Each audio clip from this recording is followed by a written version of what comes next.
njya mbabwire ko ari njye mukobwa wa mbere mu Rwanda uzikura uzankurikira n'umukobwa wanjye mu minsi mike mu mwitege gendeye ku bushobozi bwanjye.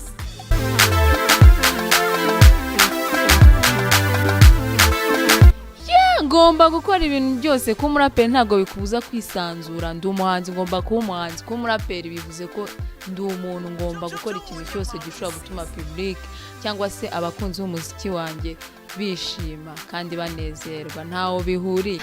Ubu se ko Kanye West aririmba hariyobewe ko akora injyana hip hop cyangwa Drake babaha ama award none ntabwo akora indirimbo sakaririmba. So ibyo ni imyumvire imwe n'imwe ikwiriye guhinduka muri iki kinyejana no muri iyi myaka tugezemo.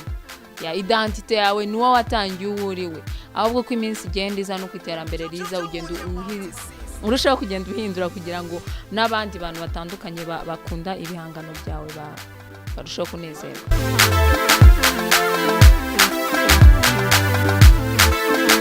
Nago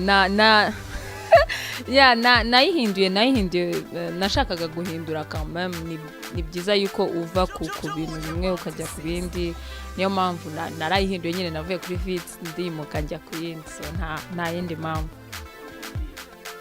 Ramapo